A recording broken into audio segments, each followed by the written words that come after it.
Bronson Children's Hospital says that new technology is allowing families and friends to get answers faster. It is now diagnosing genetic disorders in as little as 30 hours, something that used to take more like 30 days. News Channel 3's Allie Jenner-John is joining us live in downtown Kalamazoo, where doctors say, Allie, they've already tested nearly 90 genomes so far.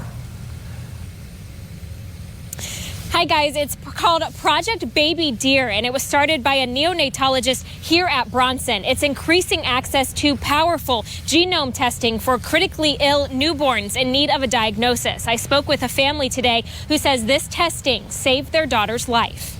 We do a lot of tracking.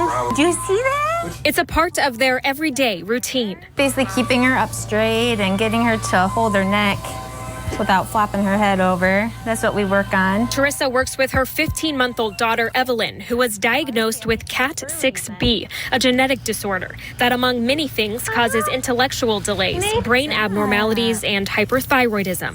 She just has, a bunch of different, anomalies that we're dealing with, and a lot of them we might not have been able to get taken care of at such an early age if we didn't get this diagnosis, and that's where the genome testing came into place.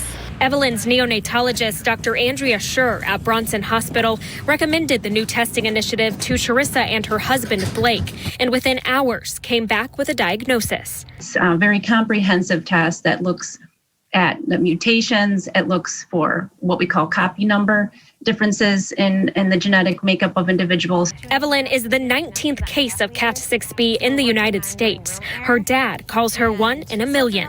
It's more of a day-by-day process. They're learning along with us each day of what she's going to be able to do, how she's doing it, how her growth is. Both Teresa and Blake say the genome testing and quick diagnosis allowed Dr. Schur to take fast steps to treat Evelyn correctly. When you're dealing with a critically sick infant and you don't understand what's going on, not only does a fast answer, help the clinical team get on the right track with treatments, but it helps the family understand a little bit better too.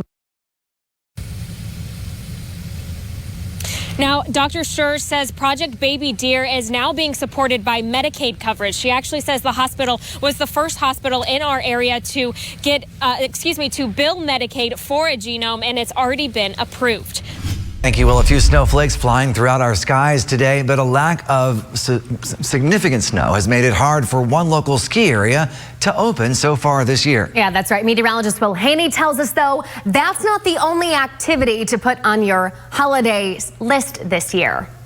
I'm here at Timber Ridge Ski Area near Gobles. As you can see, the snow guns here working hard to try and keep up with the lackluster winter Mother Nature has given us thus far.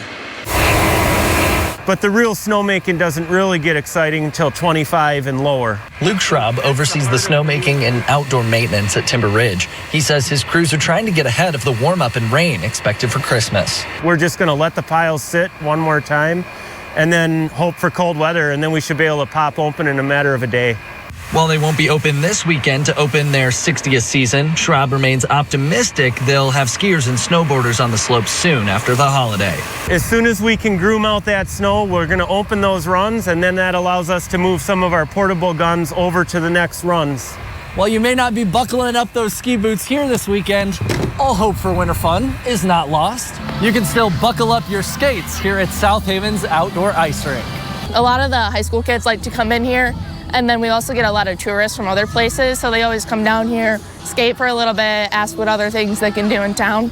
Chillers built into the ice have allowed them to stay open since just before Thanksgiving, with the exception of a few days when we warmed into the 60s. Today we actually have one of our events. It's our DJ Abel is going to come in from 5 to 9 p.m. and he's going to have a station on the ice and he's going to play music for everyone. Santa himself will even make an appearance Thursday afternoon. I consulted some skating professionals visiting their grandma from Chicago for their thoughts. It's fun to just glide on ice. I don't know how to do jumps and stuff, but I know how to glide on the ice and stuff. He didn't want to do it at the first time, but then I was like, come on, Henry, let's do it. And I was like, come on, I'll help you. And he was like, okay, Henry. The ice rink here in South Haven is open daily through Christmas Eve. And don't worry, if you can't make it before the holiday, they will reopen after this weekend. And I've linked some other information on local ice rinks and ski areas under this story on our website, WWMT.com. In Van Buren County, Will Haney, News Channel 3. Police warn you, don't let the most wonderful time of the year become your worst memory. As people hit the roads for the holiday, staffing shortages among law enforcement make it more challenging for authorities to watch the road. It's worrisome considering Thanksgiving through New Year's is one of the most dangerous time periods for drivers, according to the National Road Safety Foundation. News Channel 3's Amira Austin joins us live in Kalamazoo now. Amira, you talked one-on-one with local police about what they're expecting. Good morning, Laura. I did. AAA estimates that over 100 million people will drive to their destination this season. Now, I'm live on the overpass overlooking I-94, a route many people in Kalamazoo will take today. Now, before you hit the road, officials want to remind you to be completely alert. I spoke to Kalamazoo County Sheriff, and he says drugs, alcohol, distracted, and aggressive driving are all factors that have been leading to an increase of serious fatal crashes. Crash numbers may be down a little bit this year. The significant injuries has increased dramatically, as well as fatalities. We have more than doubled our fatalities in the same time period from last year to this year, and that's here in Kalamazoo County alone. Fuller attributes some of these crash factors to the COVID-19 pandemic. He says drivers are on edge and there's been an increase in road rage and drug and alcohol use.